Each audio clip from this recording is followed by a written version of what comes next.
আর উনি ইদানিং 2 দিন ধরে উনি আসতো না চা নিতে। মানুষের সাথে বেশি মিশা পছন্দ করতো না উনি।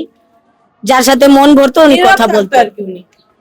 উনি বেশি ঝামেলাতে থাকতো না, উনি কাজও করতো না কার সাথে। এরকম অভাব ওনাদের নাই, মিলেমিশে থাকতো বউ জামাই। পরিবার, হ্যাঁ, স্বামী স্ত্রী, 2টা বাচ্চা আর একটা মেয়ে আছে, 3টা বাচ্চা।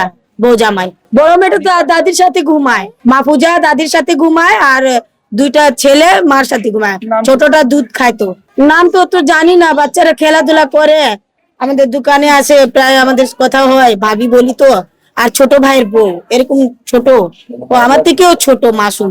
এলোমেলো হয়ে রয়েছে আমাদের, আমরা নিজেই অসহ্য। কি হয়েছে এটা, বাচ্চার কি হয়েছে? লেনদেনে গুলা কোনো কিছু রাখতো না, যা নিত সদা নগদ জমা। মানে ওনার কোনো রকমের বাকি ছিল না। আর উনি মনে করেন একটা ভদ্র সোজা সরল মানুষ, যা মনে করেন এলাকায় খুব কম আমাদের। এটা হয়তো ওনার পারিবারিক সমস্যার কারণে হয়তো মেবি হইতে পারে, জমি জমা সংক্রান্ত বা এরকম হ্যাঁ এরকম কিছু হইতে পারে। উনি ছিল নাকি? হ্যাঁ হইতে পারে এরকম, কারণ ওনার ফ্যামিলিতে আমরা কোনোদিন ভেজাল দেখিনি। মানে একটা যে আছে না, মা বাবার সাথে ঝগড়া বা তার ভাইদের সাথে কোনো রকমের তর্ক বিতর্ক, কোনো কিছুই দেখিনি।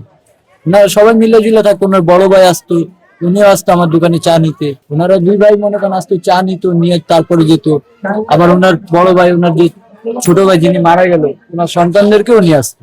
ওনাদের সন্তানকে জিনিসপাতি কিনে দিত, চা নিয়ে যেত ওনাদের সাথে।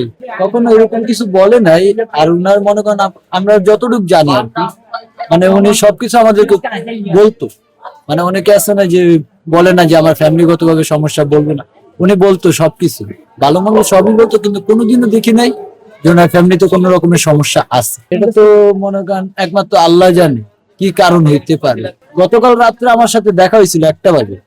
তো উনি বলছিল যে দোকান খুলবা না, আমি বলছি হ্যাঁ খুলবো। তো বলছি তাহলে আমি সকালে আসবো চা নিতে। বাট ওনাকে আর দেখিনি। আর উনি ইদানিং 2 দিন ধরে উনি আসতো না চা নিতে। ওনার স্ত্রী ছিল, উনি আসতো, আর নাহলে ওনার মেয়ে আসতো। মানে ওনার 2 দিন ধরে আমি দেখি না।